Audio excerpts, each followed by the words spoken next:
Gepleyer Azatlyk radiosu. Öýüňizde saglyk, hormatly dinleýijiler. Bugün 2023-nji ýylyň 6-njy maý, hepdeniň 6-njy güni. Hepdeniň jem programmamyzy dinlemäge çagyrýar. Onu Pragada studiodan men Ýogşan Anurwan alyp barýar. Hormatly dinleýijiler, bu hepde Azatlygyň web sahypasynda iň köp okulan habarlaryň başyny 5-nji günnäki görkezje görä Türkmenistan studentleri pul geçirmek bilen bagly ýene bir talaby güýje girdi diýen atlan çap edilen habar çekdi. Elbetde, Gönrügen jetrawyna protestçileriň polisiýa bilen çaknyşanlygy barada berilen habar hem köp okulypdyr. Türkmenistanyň çägini arym güýjündäki ýerlenmesi boldy diýen habarmy hem köp okulanlaryň bäşligine girdi. Bulardan başga Lewapda urulan özüni otlynyň öňüne oklady. Aşgabatda ýol hadisasynda bir adam öldü. Türkmenistanyň Russiýa eksport edilen 9 tonna pomidorda ziyankeş güýe tapyldy diýen atlan çap edilen habarlarmy hem köp okuju çekdi. Hormatly dinleýijiler, hepdeniň jeminiň ýartyny. Azatlygyň habarçylary döwlet edaralaryny işleýän raýatlaryň ýene-de bir gedek mejbur meýletin çykda çykarmagy, ýagny nowatdaky mewsum üçin gazet jurnallary abuna ýazylmagy mejbur edilýändigini habar berýärler. Şol wagtda ol neşirleriň ählisini şol bir zatlar ödem telewiziýa, radio arkaly gije gündüz gaýtalanyp berilýän köp sözli ýöne, mana, garyp habarlar çap edilýär diýip synçylar aýdýar. Emma raýatlaryň döwlet edarasyndaky işlerini ýitirmejek bolsalar, döwlet eýçiligine we bir senzur esasyna çap edilýän neşirlere abuna ýazylmakdan başga çäresi häzirlikçe ýok ýaly. Bu temany kärdeşim Merdan Sarif dowam etdirýär. Türkmenistanyň büdjet edarlarynda gazet jurnallary 2023-nji ýylyň 2-nji ýarmy üçin mejbury abuna ýazylmak mewsumi başlandy.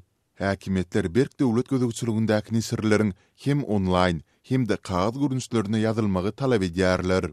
Sol bir wagtda bu mejburluk sebäpli çykdyjylarynyň artýandygyny aýdýan işgärler ozol tölewini geçiren gazet jurnallarynyň özlerine gowşurulmaýandygyny belliýärler. Lewapdaky habarçymyz bilen söhbetdeş bolan ýerli büdjetçiler edara ýolbaşçylarynyň abuna tölewlerini Türkmen Posta arkaly 5-nji maý çylny geçirmegi talap edýändiklerini gurrun berdiler. Ýatlatda geçen ýylyň noýabryndan başlap büdjetçilerden gazetleriň hem online hem de öýe gelýän kağıt görünüşlerine abuna ýazylmak talap edilýär. Gazetlerin kağıt görünüş üçün 60 manat, online görünüş üçün hem 35 manat, ýagny jemi hasapda 95 manat geçirmeli. Her gün ir bilen işe baranmyzda ýolbaşçylar birinjilik bilen abuna ýazyldyňmy diýip soragy çekýärler. Olar egerde şu hepdeniň aýagyna çenli tölek kwitansiýasy hödürlenmese, onda işe hem mundan beýlek gelip oturmagyň manysynyň ýokdugyny aýdyp haýbat atýarlar.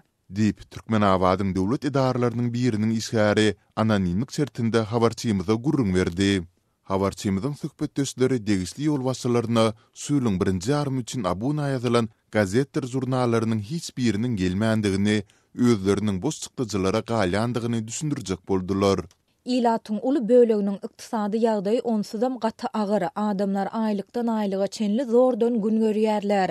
Biz mejbur abuna çykdyjylarynyň artykmaçlygyny, galy bersede neşirleriň öýlerimize getirilmeýändigini aýtdyk. Emma ýolbaşçylar bu bizi gyzyklandyrmaýar. Aşgabatdan ähli işgäriň abuna üçin pul geçirendigi barada bizden hasabat soralýar diýip jogap berýärler. Diýip habarçymyzyň söhbetdeşi gurrun berdi.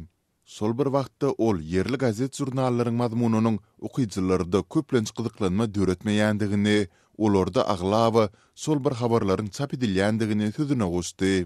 Bu ağırlykda mardaky habarçymyz hem sebitiň çäginde hereket edýän her bir döwlet idara kärhanasynyň işgärleriniň döwlet nisirlerine ýazylmagy mejbur edilýändigini habar berdi. Metbuat azatlygy boýunça halkara hasabatlarda dünýä ýurtlarynyň arasynda izdaky urunlary iýleýän Türkmenistanda metbuat teristleri berk döwlet gözegçiligi astynda galýar. Gazet jurnallaryň baş redaktorlary prezident tarapyndan wezipä bellenilýär. Serhetiz reportyorlar guramasynyň metbuat azatlygy boýunça 2023-nji ýylda çap eden soňky ýyllyk hasabatynda Türkmenistan 180 ýurduň arasynda 176-njy orunda ýerleşdirildi. Hasabatda geçen ýyl häkimet başyna Serdar Berdimuhammedowyň gelmegi bilen ýurtda senzuranyň we gödükçülüğin gaýtadan güýçlendirilendigi nyktalýar. Türkmenistanda büdjet işgärlerinden ýylyň dowamında 2 ýedek gazet jurnallary mezburi abuna ýazylmak talap edilýär. Mezburi okuyucu çekmek boýunça bu işlere güýz we ýaz aýlarynda badalga berilýär. Häkimetleriň büdjet işgärlerinden gazetlerin online görnüşi üçin төлөө geçirmek talap edýändigine garamazdan häzirki wagtda Türkmenistanyň döwlet nesiriýat gullugy gazet jurnallaryň online görnüşini PDF formatda төлöksiz okuyuculara ýetirýär. Hepdäniň jeminiň ýardyňyz. Türkmenistan bu ýylyň metduga dadatlyk hasabatyny 180 ýurduň arasynda 176-njy boldy. Bu Aşgabatda hökümetiň metduga çäklendirmekde iň ýakasyn tanadan ýurtlaryň arasynda bir ornaşanyny aňlady. Şol wagtda synçylaryň soňky döwürde dören sosial media aktivligini nazar alyp aýtmaklaryna görä Türkmen hökümeti metdugaty senzur etmek arkaly tutan maksatlaryny, ýagny ilaty garankyda düşünjesiz we susturup saklamak niýetini doli ýetip biljegi meňdemeýär. Bu temany kärdeşim Maksat Ataýew dowam etdirýär. Yıllar boyu erkin sözü baskılayan Türkmenistan Serhessiz Reportörler Guramasının metbuat adatlığı boyunca yıllık kasabatını 180 yurdun arasını 176. orna eledi. Dünyanın en yapık yurtlarının biri olan Türkmenistan'ı haberlerden rejimi tariflamağı gönüktürlüyer deyip düýbi Parij'de yerleşen Gurama yıllık kasabatının Türkmenistan'a bağışlanan bölümünü aýdýar. 3. may bütün dünya metbuat adatlığı gününe çap edilen kasabat dünyanın 180 yurduna ve teritoriyalarına metbuat adatlığının ýagdaýyna syn berýär. Önkü liderin oğlu Serdar Berdimuhammedowyň 2022-nji ýylyň martyndaky prezident saýlawlaryndan soňra senzura we jurnalistlaryň ýazarlanylmagy güýçlenýär. Ähli media serişdeleri hökümet çygysyny ýaymak we Türkmenistanyň pozitiv keşfini öňe sürmek bilen boşlandyrylýar. Prezidenti we beýleki resmileri tanqidlamak gadagyn edilýär diýip hasabatda Türkmenistanyň syýasy kontekst suratlandyrylýar. Türkmenistanyň media giňişligi barada aýdylan hökümet gazetleri, radiony, telewizionyny we interneti berk gödäwçilikde saklaýar. İnternet ulgamyna maglumat çeşmeleri raýatlara elýeterliden. Ýyry köpçüliklerin habar beriş serişdeleri şol sanly TDH we Türkmenistan Bitirip Türkmenistan gazetleri şeýle-de altyn asyr ýaýlymy hökümet propagandasyny ýaýar. Garaşsyz ýa-da garşylyk media serişdeleri şol sanly Türkmen Nokot News, Türkmenistanyň Kronikasy, Türkmen Ýurt TV we Gunnogor.org daşary ýurtda iş alyp barýar diýip hasabatda aýdylýar. Türkmen Nokot News neşriniň baş redaktory Ruslan Mätiýew 3-nji maýda Azatlyk radiosyna beren interwýusyny Türkmenistanyň media giňişligini suratlandyrdy. Gynançakda ýurdun içinde media azatlygynyň ýagdaýy has erwet. Geçen ýyl prezidentim täzelendi welin ýöne hiç hili ýeňillikler ýok. Şol öňküsýaly garaşsyz habar beriş serişdeleri maglumat ugratýan raýatlarymyz izarlanyp gelýär. Hökümet, häkimiýetler, ýa-ni güýç edaralar, şolar ýalyk reportörleri, habarçylary ters seredýärler, olary dönük hökmünde seredýärler, olary dönük diýip hasap edýärler. Bizi hem dönük diýip hasap edýärler.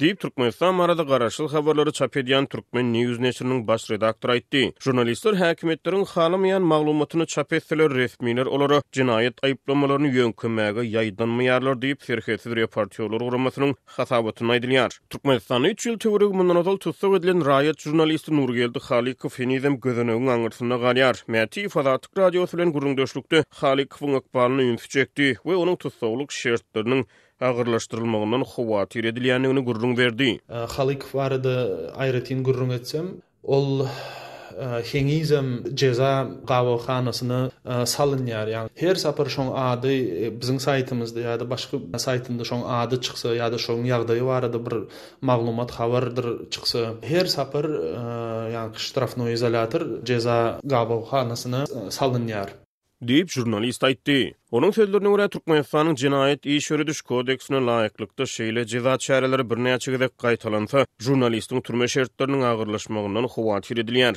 Hasabata göre dünýäde we Sewitde metbuat adatlygynyň ýagdaýy yaramazlaşýar.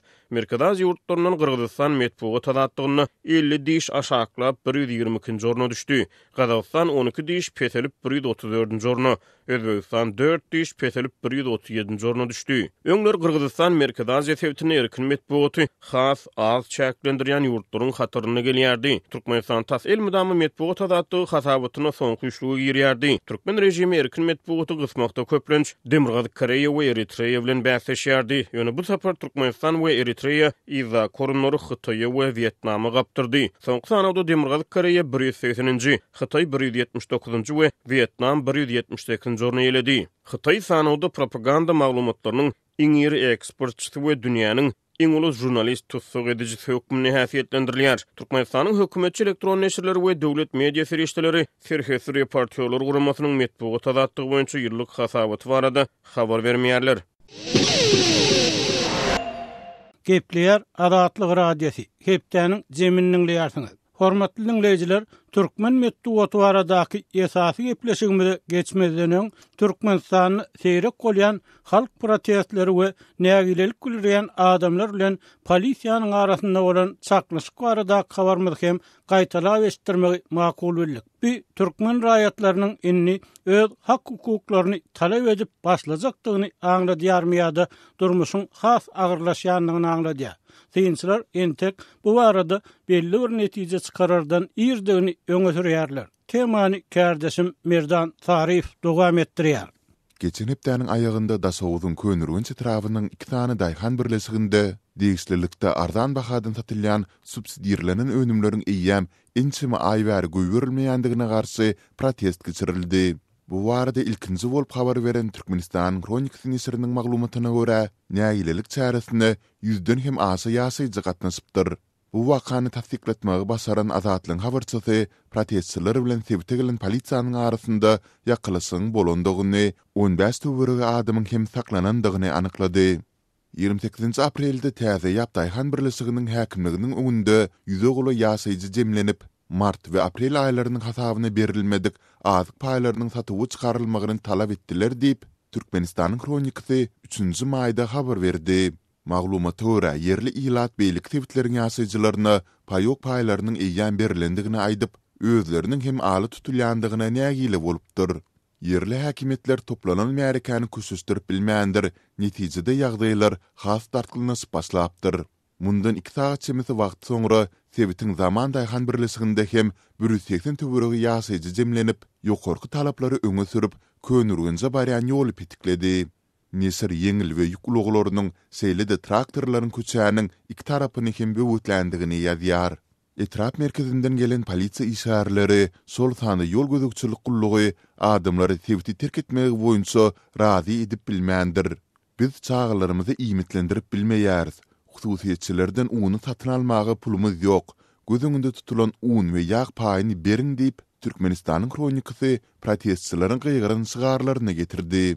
Maglumat üçin aýdylsa, Türkmenistanda dowam edýän ýeti ykdysady krizisyň arasynda raýatlaryň gurpdan düşmegi bilen döwlet dukanlarynda un we ösümlik ýagy ýaly esasy iýmit önümleri azyk paýlar hukmunda ardan bahadan kesitli möçberlerde raýatlary güdürlenýär.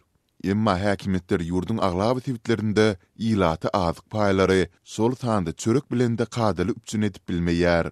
Zaman daýhan birleşigindäki protest çäresine gelen kanun goraýjy işgärleriniň sany 30-a golaýlandy. Olar adamlary köçeden güýç bilen çykarjak boldular. Netijede protestçiler bilen polisiýanyň arasynda çaknaşyk ýüze çykdy. Bir polisiýa işgäriniň köýneginiň ýakasy ýyrtyldy. Hadisa yerli ýaşululary goşulyp, çaknaşyň has ula ýazmagynyň öňüne aldylar. Sol bir wagtda protestçiler köçeden gitmediler. Mundan soňra sebite könürgünçden häkimiň ornbasary we ýene-de inçeme resmi gelip, bir näçe sagatyň dowamında uny we ýagy getirmegi söz berdiler. Emeldarlar täze ýapdaýhan birleşiginde hem bu wagdalaryny gaýtaladylar. Munyň netijesinde sebitiň döwlet dukanlarynda solun giýje sagat 23-den daňdan 4 çelini mart we aprel aýlarynyň paýoklary satyldy.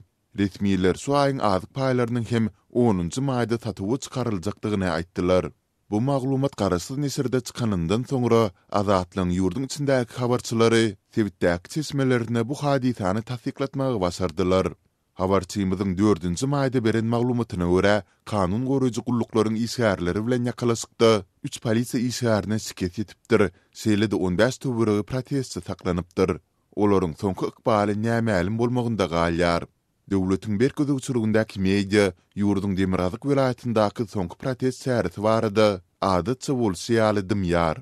Sebitin häkimlikleri hem azatlygyň bu baradaky soraglaryny jogapsyz goýýarlar. Sol bir wagtda soňky aýlar ýurdun durly künjeklerinde azyk paýlarynyň gizikdirilmegi ýa-hut satuwdan aýrylmagy bilen bagly ilatyň nägilelikli çäreleri köpelýär. Azatlyk mundan 2 hepde töweregi ozal ahalyň Kaky şäheriniň ýaşaýjylarynyň yerli häkimetlere nägileligini bildirip, arşikaýetleriniň netijesinde döwlet kanlaryndaky çöreň 2 esse ýokurlandyrylan bahasyny gaýtadan ardanatmagy başarandygyny habar beripdi. Bu özgörüşlikler ýurtda dowam edýän ykdysady kynçylyklaryň, giň ýaýran işsizligiň, haritlaryň we hyzmatlaryň bahalarynyň ýokurlanmagynyň arasynda dilekçilik edýän we zirdebil döwrän raýatlaryň göz örteli köpelen mahalyna gabat gelýär. Galy berse-de bu ýurtda ilatyň aglawy böleginiň integrim garaşdy bolup galýan azyk paýlarynyň ýatyrylmagy boýunça teklipleriň öňe sürilýän döwründe bolup geçýär. Häkimetler bar bolan problemlere garşy görüşmeň deregine, mesele ünsüz çeken raýatlara basyş görkezmek arkaly jogap bermegi taýlap alýarlar. Gepleýär Azatlyk radiosi. Hormatly dinleýijiler, hepdeniň jemini türkmen medeniýeti baradaky söhbet bilen dowam etdirýär. Türkmenistan medeniýet azatlygy boýunça ýene bir ýyl iň ýyzak ýurtlaryň hataryna galdy. Peýgamber ýaşda olan öňkü prezidentiň 15 ýyllyk wezipesinden çekilip, ýyzdan gelýän has bilimli nesli orun bermegi hem yerli synçylaryň aýtmaklaryna görä türkmen medeniýetyne garaşsyzlyk gyllaryna urulan gara ulpy bu bolayda açyp biljegi meňdemýär. 3-nji maýda bellenen halkara medeniýet azatlygy gününiň öň ýanyndan hat ýazan yerli jurnalistiň sözleri bilen aýtsak, islenlik ýurdun ösüşi milli medeniýeti, medeniýeti, edebiýaty we sunugaty, ilmi açyşlary bilen bagly. Hany bizde bu zatlar türkmen telewizionyasy gaty ýyza galdy. Bir gepleşik başlasa ilki hormatly arkadagly serdar. Şol bir alkyş sözleri, gepleşigiň soňuna da şol. Başga gep ýok ýalyp, adynyň aýdylmalygyny soran jurnalist ýazdy. Aýry-aýrylykda gürleşilen adamlaryň ählisi ýaly şol bir sözleri aýdyp, halkyň indi esasan diňe başga ýurtlaryň, hususan Russiýanyň telekanallaryna seredýänligini öňe sürdi. Türkmen telewizionyasına biraz köp tomoş etseň, telewizorun öňünden kellagry bolup turup gidýär. Diňe arkadagly serdar diýip öňünmekden başga zat ýok. Watan habarlarynyň bir täzelik eşderinip sagat 21:00 çenli garaşan tomoşaçylary diňe plança ýerde kökü süýjendirler diýen ýaly habarlar berilýär. Adamlar muňunny watan habarlary däl, öňünme habarlary diýär diýip Azatlygyň habarçysy aýtdy. Onun tasdiklamagyna görä, ýaşaýjylar artykmaç çykdyjy edip internet arkaly rus teleýaýlymlaryny görmäge barhakän ýykyn edýärler. Ýogsa olar üçin şu agar ykdysady şertlerde 400 manada çenli çykdy çykarmak aňsady iş däl. Bu adamlaryň nähilem bolsa bir habar almagy, dünýäde bolýan zatlary bilmäge çalışýanlyklaryny, türkmen medeniýetiniň gaty lapkeç bolanlyklaryny aňladýar. Döwlet senzurasy kanuny esasynda gadagyn edilen hem bolsa, öz wezipesini gazanylan üstünlikleri beýan etmekde görýän türkmen medeniýeti ýakymsyz diýilen habarlary halka ýetirmeýär. Siýasy ykdysady kynçylyklar, giň ýaýran korrupsiýa, bilimdäki ýyzgalyklyk ýaly düýpli sosial meseleler beýlede dursun. Ýurtda bolýan köçe ýol hadiseleri, adam ölümine sebäp bolýan jenaýetler, ýangynlar, hatda suw joşmalary ýa sil suwlarynyň paýtagtyň köçelerini basmagy, yer titremesi, ýel tupanýaly tebii hadiseler bardaky maglumatlar hem onlarca ýyl bäri gadagyn temalar bolmagynda galýar. Medeniýetiň habar bermek mümkinçiliginiň şeýle ýokary derejede çäklendirilmegi häkimetlere hem zadyň gowudygyny, Türkmenistanyň bede wady bilen üstýändigini tasdiklamak üçin gerek diýip synçylar aýdýar. Şol bir wagtda eger her gün bolýan ýol hadiseleri, edilýän jenaýetler barada medeniýetde habar berilse, ýurtda ýaşamak nähili huply bolandygy has känkisämýälim bolar we daşary ýurtlara gitmek isleýän hasda köpeler diýen gorky bar diýip saklanylýar. Bu ýagda ýurtdaky ýol hadiseleri barada maglumat berýän yerli habarçymyz hem tasdik etdi. Men Türkmenistanda bolýan jenaýetleriň helakçylykly ýol hadiselerini diňe 10% çemesini isdýärin we olaryň diň 3%-ni goloýuny barlap, toplan maglumatymy diň sondan soň radionyň redaksiýasyna iwerýärdin. Sebäbi mende bolan hadisalaryň ählisi boýunça maglumat toplamak mümkinçiligi ýok diýip habarçymyz aýtdy. Onuň sözlerine görä, egerde türkmen telewizionyasy ýurtda bolýan agyr jinayetler, hilakçylykly ýol hadisalary, pajygaly ýagdaýlarda ölýän adamlaryň anyk sany, bodulýan maskalalar, ýetim gaýlan çağalar barada habar berip başlasa, onda biziň ýurdumyz bir aýa ýetmän dünýäde jinayetçiligiň iň ösen ýurtlarynyň bir hukmunda tanalar. Türkmen telewizionysynyň habar, maglumat garyplygy Türkmenistanlylary hususan da Rus telekanallaryna has köp itikleýäne çalym edýär. Türkmen telewizionyasynda hiç zat ýok. Lewapda we Daşowuzda Türkmen TV'sini asla görmeýärler. Haýsy hojalogy görseň, Rus ýa-da özbek telekanallaryna tomoşa edýärler. Soňky wagtlarda türk seriallaryna hem seredýän köpöldi diýip habarçymyz aýtdy. Ýöne ol Türkmenistanlaryň Russiýanyň 10 telekanalyny tomoşa edýändigini, bu ýagdaýyň ýurtda Rus propagandasynyň giňden ýaýradylmagyna gowy kömek edýändigini, adamlaryň öz ýurtlarynda bolýan wakalara garanda Russiýada bolýan wakalara, sport şäherlerine hem has köp gyzyklanma bildirýändigini, bu barada biri bilen pikir alýandygyny hem sözüne goşdy. Bu nämäni aňladýar? Türkmenistanyň telewizionyasynda adamlary gyzyklandyrýan, özüne çekýän hiç zat ýok. Türkmen habar teristleriniň işi nol, netijesiz. Telewizorda göreri hiç zat galmady. Hatta öňkü kinolarymyz hem görküzilenok. Zappaklar, aýgytly ädim, ýaly 10 kinomuz bar. Emma häzir olaryň hiç birini görkezmeýärler diýip habarçymyz aýtdy. Radio bilen aýry-aýrylykda söhbetdeş bolan adamlaryň sözlerine görä, egerde Rus multfilmlerini tomoşa etmeseler, Türkmen telewizionyasynda hatda çağalar üçin hem görere zat ýok. Başga welaýatlardaky ýagdaý bilenmok. Ýöne Lewapda akşamlaryny Watan habarlar programmasyny görýänler bilen gyzyklanyp, kimden sorasam menne Türkmen telewizionyasy ýok, men onu göremok, görere zat ýok diýip jogap berýär. Siz inanmarsyňyz, 1000 hojalykda 50 çemesöýde Türkmen telewizionyasy görülýän bolsa zor bolýar diýip habarçymyz aýtdy. Anyk statistik maglumatlar bolmasa-da Türkmen maşgallarynyň barha köpüsiniň özü ýok. Rus, türk, adar telegepleşiklerini görmek netijesinde soňky 10 ýyllarda kemale gelen nesilleriň arasynda türkmen dilini ören gowşap gelýän.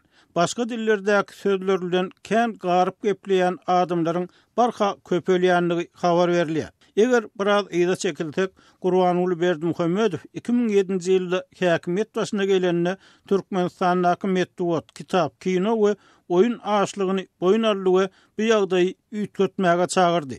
Emma bu çagyrşdan çykarylan netije diňe medeniýetdaky baş gahrymanyň täzelenmegi ýa-da öňkü şahire derek has köp taraply talantyň ortağa çykarylmagy. Türkmenistanyň halkara medeniýetyny haskän gülkü, ýaňsylama döredýän ýol başçylygy ýurda öwrülmegi bilen çäklendi. Hukuk goraýjy Farid Tuhbatulynyň pikirçe, Türkmenistanyň öňkü 2 prezident barada Watan habarlar programmasynyň videolar esasyna taýýarlanan gysgaçyk video habarlar bu ýurtda adam hukuklarynyň nähil gödek we ýergiderli baskylanýanlygyna üns çekmek üçin ulanylan gowy material boldy. Ýönül bir gedek Tadahanyň taýýarlayan juda köp we boş sözli habarlarynyň içinden hakyky habarlary tapyp saýlap almagyň we olary dünýäniň habar ölçegleri esasyna çap etmegiň gatykän güýç talap edýänligini hem boyun aldy. Tuhbatulynyň we beýleki ýerli synçylaryň pikirine görä berk döwlet senzuru sastyny işleýän medeniýet awtoritar ýol başçylarynyň isleglerini kanagatlandyrmak bilen bir hatarda Türkmenistanyň 1-nji we 2-nji prezidentlerini hakyky boluşlaryny dünýä açyp görkezmek üçin kän maglumat berdi. Olar haýsydyr bir lakama duýlanan jurnalistiň anonimlik şertine pikirini aýdan ýerli synçynyň sözleri arkaly däl. Watan habarlar programmasynyň ýygyderli efire berýän video ýazgylary esasyna tanymal boldular diýip Pragada ýaşaýan türkmen ýazgysy Hudaýberdi hal aýtdy. Eýsem türkmen medeniýeti näme üçin öz muşdoklaryny ýitirýär? Bu ýerde esasy mesele nämede? Azatlygyň habarçylary bu soraga gysgaça mesele ýurt ýurtda ýekejede garaşsyz neşriň bolmazlygyny, habar serişdeleriniň ählisiniň berk döwlet gödäwçiligine saklanmagyny diýip jogap berýärler. Türkmenistanyň habar serişdeleri döwlet tarapyndan maliýeleşdirilýär we olaryň ýolbaşçylary prezident tarapyndan işe belenip ödegini goýulan talaplary ödemese, prezident tarapyndan hem işden boşadylýar. Bu ýagdaý medpuat ýolbaşçylaryny okuýjylaryň, dinleýijileriň göwünden turmak, olaryň talaplaryny ödemek üçin näde, eýtimdiňe prezidentiň göwüni aglamak üçin işlemäge mejbur edýär diýip synçylar aýdýar. Azatlyk bilen dürli döwürlerde açyk we anonimlik şertine gürleşen jurnalistlaryň, ýazyjy şahylaryň tasdiklamagyna görä, Türkmenistana galamdan çörek ýeýän adamlaryň ýurtda bolýan zatlary hakyky bolşuna ýazmak we halka ýetirmek üçin eger daşary ýurtlardaky garaşsyz habar ferişdeleri ýa beýleki guramalar adamlar bilen işleşmeseler hiç bir mümkinçiligi ýok. Ýöne bu mümkinçilik garaşsyz neşirleriň ýygyderli ýanylýan, türmäge basylýan, zor bilen ruhy hassahana ýerleşdirilýän, urulyp ýenjilýän ýa gorkutulýan şertlerini ören howplu bolmagyna galýar. Ýöne Türkmenistanyň garaşsyz jurnalistler üçin tasdan dolu ýapyk bolmagyna garamazdan bu ýurda barýan we gören zatlaryny bolşýaly ýazýan Türkmen demir perdesiniň arkasyndaky durmuşa halkara jemgyýetçiliginiň üntüni çekmäge çalışýan jurnalistler azda bolsa tapylýar. Bu hili waka goloýda Serdar Berdimuhammedow prezident bolaly bäri birinji gezek boldy. Apreliň aýagyna Israýlyň daşary işler ministri Eli Cohen bilen Türkmenistana sapar eden jurnalist Tal Schneider'ın ýazan makalasy bu ýurduň öz raýatlaryny kanun azatlıklardan mahrum edýändigini, adamlaryň ýurt ýolbaşçylary barada erwet söz aýtmagynyň gadaganyny, Türkmen paýtagtyndaky çolulugyň ýa-da boşlugyň açyk syryny ýene bir gezek açan ýaly boldy. Gepleýär Azatlyk radiosu hormatly dinleýijiler, siz Türkmen medeniýeti baradaky gepleşigimizi dinleýärsiňiz. Türkmenistanyny emeli gelen agyr ýagdaý, onuň mümkin bolan sebäpleri görnüşinden diňe jurnalistlaryň ýazan makalalar esasynda däl. Soňky 10 ýyllyklarda daşary ýurtlara çykan we ýyna gelmek islemeýän adamlaryň barha köpelmegi, sosial mediýadaky işçilikler arkaly hem barha kän açylyp görkezilýär. Bu Yazı Hudaýberdi Hallynyň çykarýan netijesine görä, Türkmen döwlet sensurasynyň internet asyryny geçmişe we şuny gödäwçilik etmek, adamlary maglumat açlygyny saklamak synanşygynyň uly şowsuzlygy uçuranlygyny, gadaganlyga ukulýan ýolbaşçylaryň bolsa özlerini dünýä gülke edenligini görkezýär. Ikinji tarapdan ýazynyň pikirçe Sapar Murat Niýazow, Gurbanuly Berdimuhammedow ýaly Sowet terbiýesini alan ýolbaşçylar medeniýeti oýnaýanlaryny öýdüp hakykatda medeniýet işgärleri tarapyndan oýnalan adamlar bolurlar. Inni döwür bu synagy Serdar Berdimuhammedow hem öňüne goýdy. Ol ýa öňkü prezident ýaly medeniýeti oýnan bolup hakykatda özüni oýnatmaly we dünýä gülki bolmaly. Ýa-da Türkmenistany biýabra eden diňe bir adam siýasatynyň el çekmeli. Şonol odaly özüni, Türkmenistandary we prezident hökmüni berza edilmeginiň goragyny durmaly kanunlaryny sylan adam bolar diýip Hudaýberdi Hally aýtdy. Maglumat üçin aýdylsa, Türkmen kanunçylygy Türkmenistanyny köpçülikliň habar beriş serişdeleriniň erkinligini, ýagny azatlygyny aýdýar. Sitaty: Döwlet pikir aňlatmakda köpçülikliň habar beriş serişdelerini erkinligi kepillendirýär. Kanuny laýyklykdakydan başga ýagdaýda hiç kim jemgyýetçilik bähwidi bolan habary gadagan edip ýa-da köpçülikliň habar beriş serişdelerini ony ýaýratmaga päsgel berip bilmez diýip Türkmenistanyň köpçülikliň habar beriş serişdeleri hakyny kabul eden kanunyny aýdylýar. Şeýle-de kanuny tasdiklanmagyna görä Türkmenistanyň raýatlary pikirlerini we anamlaryny aňlatmak, agtarmak, maglumat gözlemek, almak we ýaýratmak üçin